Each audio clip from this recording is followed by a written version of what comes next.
people have told me, especially my brother, it is not her talking like this. No. It is the disease talking, but the words still hurt. Sure. Yeah. She couldn't remember them the next day, but something we learned is to find joy in all things. So even in the hard times, we would giggle and make light of the situation. Like I mentioned earlier, therapeutic fibbing was real. It is a necessity. And I hated lying to my mom, but gosh, it really is all that could comfort her some days.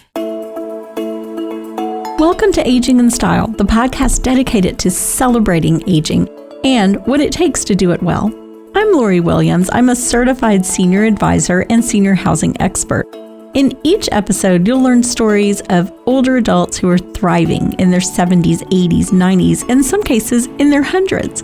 Whether you're an older adult or the child of an older adult, this podcast is filled with insightful resources, organizations that are doing incredible work, and stories that will inspire you to volunteer, learn, and who knows, maybe even skydive in your golden years. Hi, welcome to Aging in Style with Lori Williams. Today's show is a very special one. I have a friend of mine, Kelli Sattler, who I've known for probably 20 years or so. We used to live in the same neighborhood. And Kelli reached out to me. She wants to share her journey with her mother, Rosie, who was diagnosed with dementia. And she, went through the entire journey from early stage diagnosis all the way through memory care, through in-home care. She has quite a story to tell. And Kelli just feels like, it's a great way to share her experience as a daughter and help someone else. And I totally agree. It's a great story, and I really appreciate you coming on to share it. All right, it's my pleasure. I'm happy to be here. Good. We'll just get started on, when did you notice something was up? She had sudden open heart surgery, and she recovered super easy because she exercised every day. And so that helped the recovery. She was a really tough farm girl and an independent, widow for 21 years, but she began noticing she would forget proper nouns. So she'd know she was going to the grocery store, but she didn't know she was going to Kroger or Market Street. Name, she'd say, your babysitter, not her name. So she mentioned to her doctor, and her doctor had her take a formal memory evaluation. She drove herself to downtown Dallas. This was 1 year post the open heart surgery. And the doctor called me and he said, I can't believe you had her drive to downtown Dallas all by herself, because sooner than later, she will need help with finances, driving, and medications. And I don't recommend you ever letting her drive to Dallas by herself again. Wow. So, had you noticed anything? Just aging a little bit, but nothing huge. Yeah.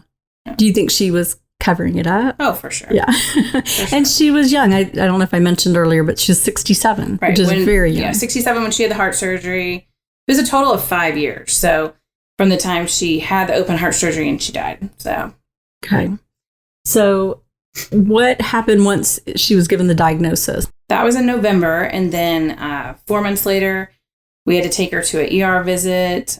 And she didn't know what year it was, didn't know who the president was. And this is after having extreme leg pain and confusion starting like December 28th, like the end of the year. So I think she was in the hospital on Valentine's Day. So we ended up moving her to assisted living thanks to your help and referring us there. And she was there for 7 months. And she didn't want to go. Oh, no, she did not. She did not. We experienced everything from suicidal thoughts and tendencies, things that she was saying, I don't want to be here anymore. But lots of falls, her begging us to pick her up, paranoia, asking to move home over and over because we didn't sell her house. She met lots of sweet friends and she tried to make the best of it. But once her eating and her sleeping and her medications were regulated, she was actually taking care of the other residents. So the management of the facility was failing. Well, there's no perfect facility. We decided to move her home because we didn't have really another option at that time. We didn't want to move her to another facility. We were trying to do what she wanted to do, even though her thoughts weren't clear. And so we moved her home to her own house and her own bed. And we had med givers come give her medicine every morning and evening. And they were like putting eyes on her. And then we had cameras installed all over her house so that we knew when she left, when she was sleeping, when she was awake, when she was coherent and not. So, and she never tried to leave the house. Oh, she did. Oh, she did. Okay. Everything was good for about 6 months until she progressed. We actually told her we were putting the cameras in the house because she thought people were living in her attic. So she had the paranoia and the anxiety. Which is common. Yes. Very common. She is a typical textbook case. Yeah, she is. I wish I never had to live the story, but No, of course. The more I educated myself, the better off I was. So I knew it was coming. But she had anxiety and delusions, hallucinating, and then she wandered. And so we hired in around-the-clock care, hoping we wouldn't have to have it for long, but we ended up hiring live-ins through a company. Mm-hmm. And then it was time for memory care. We had tried a geriatric psychologist. We had talked to the Alzheimer's Association about keeping her super busy during the day, anything from folding napkins to sorting spoons and forks to just trying to keep her brain busy, because a person sitting at their house with a caregiver on a TV is not very, life-giving, I guess you'd call it. Not. So we tried a lot of different things, but the sundowners was our biggest problem. She would just hold her hands up in the air and say, Jesus, take me please now. I want no more confusion. So she kind of she knew she was confused. So she had those moments where she was lucid. Oh, yeah. And that happened. She did, but they weren't too often. Okay. And sometimes we didn't know when the lucidity was there or not. And a tip that I have is the whole, what you read about therapeutic fibbing.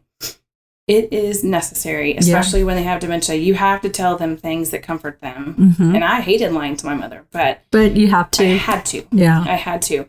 So she would sundown, she would beg to go home. And she was staying right in her house. My kids we'd pick them up from school at 4:15, and the phone would start ringing. And it depended sometimes on the caregiver, because sometimes they would deter her. Sometimes they would go drive her around. Mm-hmm. So she could still remember your number? Oh, to call you? She remembered my number when she was wandering at 6:15 in the morning on a Saturday, and she couldn't find her house, but she remembered my phone number. And she never wanted to be a burden on us. Yeah. So that was something else, and I think why she would hide it. But so she, we're going to jump to memory care. I mean, yeah, sure. So when she wandered though, so she left the house at 6:15 in the morning. Mm-hmm. And how did you find out? Did she go to a neighbor? I got a phone call from a lady that said, your mom's sitting in my kitchen.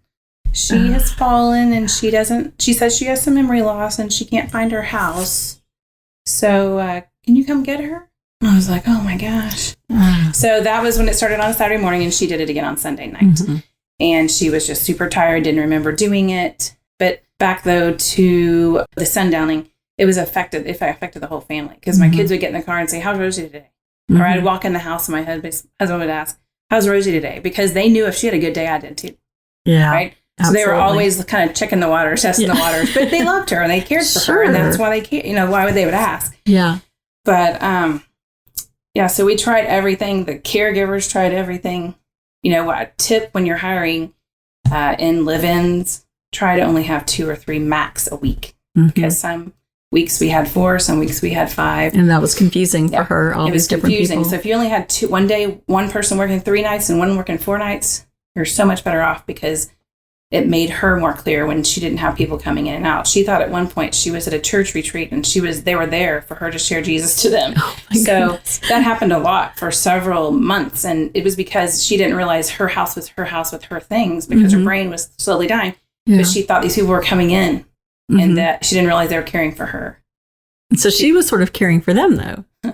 Well, she tried. Or thinking she tried her best, yes. She tried her best. So that's cute. So then it came to the point where it was time to really seriously look at memory care for her. Right. And Lori had sent us where we needed to be. And we put a deposit down several months before we actually pulled the trigger. But there comes a time where you can no longer take care of it yourself. People told me, we don't regret any of our efforts. It's been pointed out at the beginning that I was trying to fix her. Well, I never thought I was trying to fix her. Mm-hmm. I was trying to be a loving daughter, but I was putting everything aside for her. And I was trying to make her happy. And there's no way to make a dementia patient happy, because they're going to go through all these, paranoia, anxiety. They're going to have all these fears because they're so scared inside, because they don't realize what's going on and why they're feeling different. Mm-hmm. But I was just trying to comfort her, but it was a full-time job. And I couldn't do that and be a good wife and be a good employee at my job and be good with my kids. I mean, some weeks were better than others, and some caregivers were better than others. But so when we moved her to memory care, she wouldn't even walk in the first day. We had to take her back 7 hours later. Because she knew where she was going? She walked back there and she said, I'm not staying here. And because, she didn't look like a typical dementia patient. She was a young, spunky, walking, talking. They called her a walker and a talker. Yeah. And, but there was just that sundowner's time came and she was like a different person. So we took her there and she didn't want to go. So we had to take her back at like 4:00 right before dinner. My brother and I took her and walked her in the back door instead of the front door, and had to leave her there and not go visit for 2 weeks. So she had to separate from us and we had to separate from her. I bet that was hard. Very hard. Yeah, can imagine. And so then she, you move into a memory care, and that is pretty typical that they want you to stay away for a little bit and give her a chance to sort of adapt and get used to her environment. So then you go back after 2 weeks. This is what she says. It's so sweet. She said, Kelly, sometimes I just need my Kelly because she knew what I needed before I could even ask. Wow. And that's one of the biggest compliments she ever gave me, because I knew how much she appreciated me. Yeah, she knew. Even though she had this, awful disease, she knew. And she didn't want us to be dependent on us because she'd always been so independent as a widow. But like the day before she moved to memory care, it was like 8:00 in the morning, and she calls and she begs me and the caregiver to take her home. So I drop my kids to school. I go over there and pick her up, drive around. She sees the grocery store. She sees her neighbor's house, but she still wants to go home. And she sat in my intro in my house, and she said, like, she kept on pacing. And I was like, Mom, what's wrong? And she goes, I feel like a lost puppy and I don't know where to go. Oh, I remember you telling me that. She said, yeah. I never thought at that point that she could verbalize, I'm scared. Yeah. I don't know where I'm supposed to be. Because at one point she didn't even recognize my house. Yeah. Or my dog, my dogs and things like that. So 4 months later, she wasn't walking or talking. Because it just advanced that quickly. So she was scared. She was confused. And now she's calm and peaceful and resting. Yeah. And so it's good, but it sure did happen fast. Yeah. It really did. To progress fast. Through all this, and I know, you mentioned a little bit, touched on it. What effect did it have on your family, on your husband and your kids? And I know you mentioned that they would check and make sure what kind of day Rosie was having to see how you were doing. It was an impossible balancing act. Yeah. It made life tense and stressful, and most days were affected by her and caring for her, but it was out of love that we cared for her. Yeah. The positive was we got to spend more time with her. She helped raise our kids, so we helped her to the very end. Yeah. Let's see. I remember her when you lived in the neighborhood, and she would always come to all of our neighborhood functions and stuff. And I can still see her. She always won stuff at the raffle. Man, she was lucky. She always won. And she was always an active grandmother. She was so involved with your kids. Yeah. I always remember that. It taught us a lot of patience in my kids. When they're ugly and they're talking and making no sense. I had to finally really realize it. And people had told me, especially my brother, it is not her talking like this. No. It is the disease talking. But the words still hurt. Sure. Yeah. She couldn't remember them the next day. But something we learned is to find joy in all things. So even in the hard times, we would giggle and make fun of her behind her back. Not in a rude way, but just make light of the situation. Like I mentioned earlier, therapeutic fibbing was real and it's a necessity. And I hated lying to my mom, but gosh, it really is all that could comfort her some days. Yeah. If a lie comforts, my husband's mother had a brain tumor, and it ended up she had dementia, and she was young. She was 63. Oh, wow. And in the midst of this, of her brain tumor, Mark and I weren't even married yet. We were young. And so in the midst of all of this, she's in a nursing home on Medicaid because she's young, didn't have money, and we're kids. We don't really have money. And Mark's brother passed away. He was killed in a car accident. And it was like, we can't tell her that. What good would that do to tell her? Because she was basically everything like dementia. There was no way she would remember any of it. So, I understood that early on, that therapeutic fibbing is the right thing to do. Sometimes you don't know when to fib, when to not. Exactly. While she was in memory care, she asked me if her husband was alive, and he had passed 20 years prior. I was like, no, Mom. And she asked about her mother because, like I was taught, they forget everything except the core of the apple, that's deep to their heart. So I was like, no, Mom, she died. He died. They're waiting for you in heaven. So did she go down to where she was a small child at times? She thought she was because sometimes that happens where they're almost a 3 to 5 year old. I think at the end, that's how the last 2 weeks, she forgot how to walk, talk, and sit up. So, you talk about the fetal position, being a baby. So she just, her brain just wore out. And and just like I said earlier, the best thing that I did for myself is educate myself. And Facebook groups were huge for me because I could do them on my own time. There was 40,000 people in the groups. Somebody always had it worse off than I was.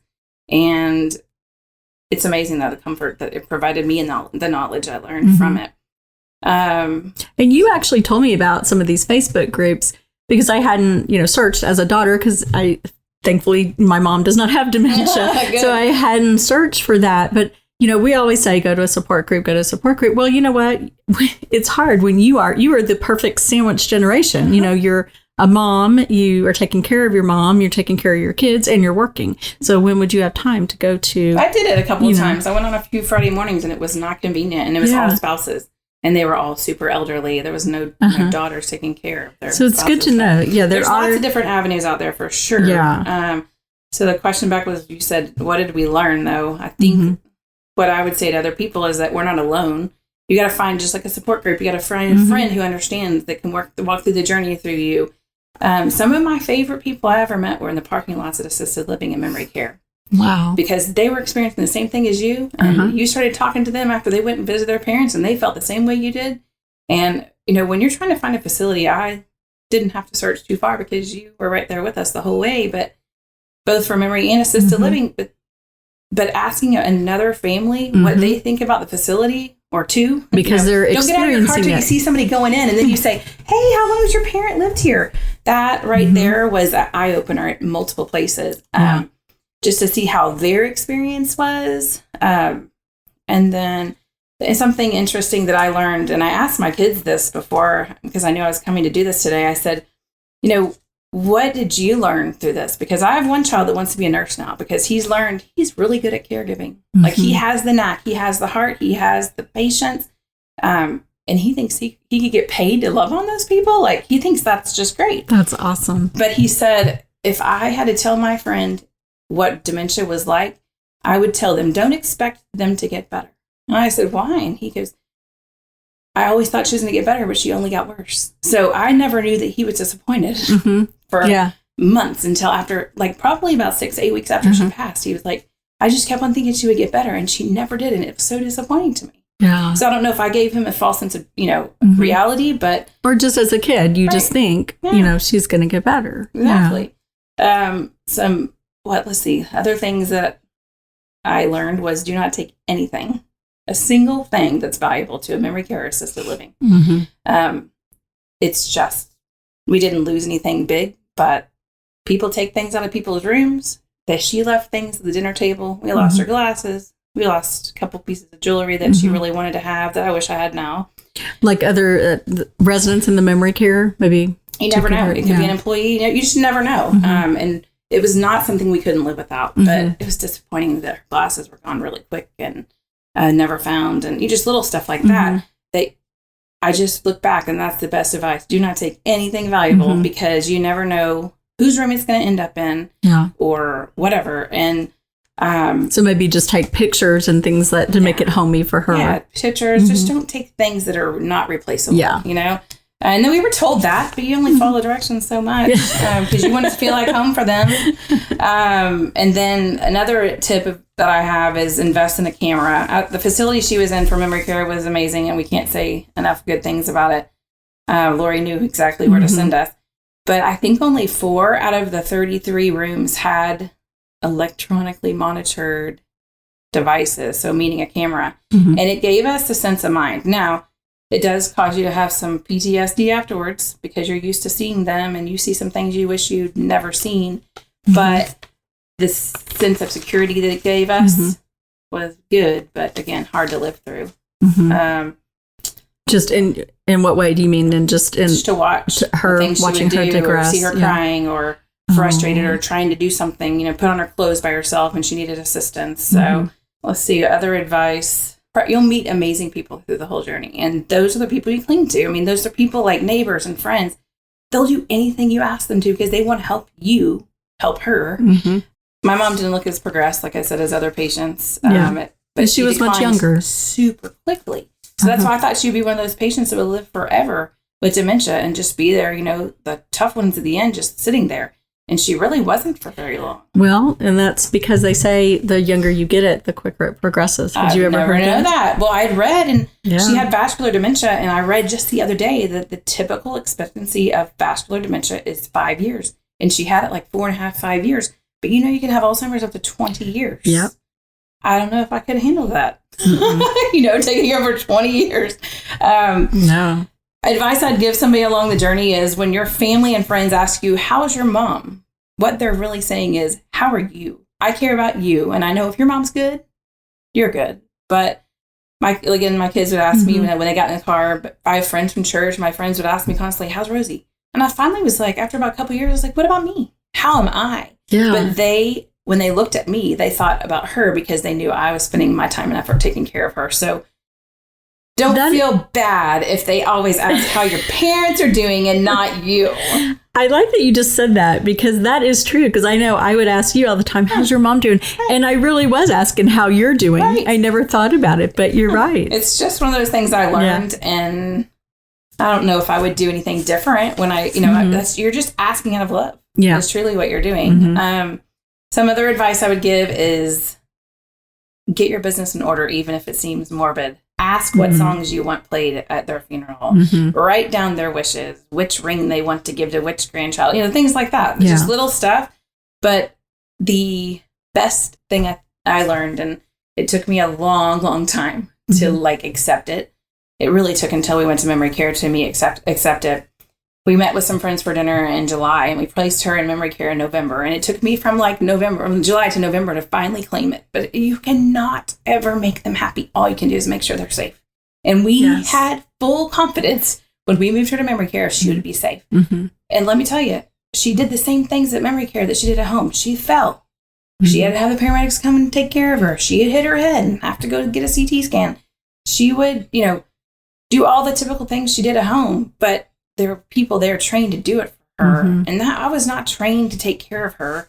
And you had your family to take care of also, your kids and your husband, and you couldn't be there all the time. And some days I look back and think, how in the world did we do this? But we did. And you did. I don't know if we're happier, relieved, adjusting. It's been 105 days since she passed. I counted it up last night. I thought it feels like forever, but don't study the disease, learn it, expect it to happen. Talk to your friends about it. They get tired of listening about it, but they went through the whole journey with me. Yeah. And take the pictures, visit them. One day you won't be able to. Take the pictures, take the, I remember the last pedicure I went, the last time I FaceTimed her, I have pictures of that. Yeah. And pictures with your kids. Yes. I mean, so what? She had dementia. There's your kids. She just shriveled up. She went from 145 pounds to 80 pounds at the end. And so if you look at the pictures, you see the progression. You're like, dang, she was really sick. Yeah. You can't see it sometimes when you're going through it. When you're in the midst of it. I have a picture of her purple face from having a goose egg on her face. And I'm like, dang, I miss her, but she's so sick. Yeah. She was. So there was something else that was really important I wanted to say.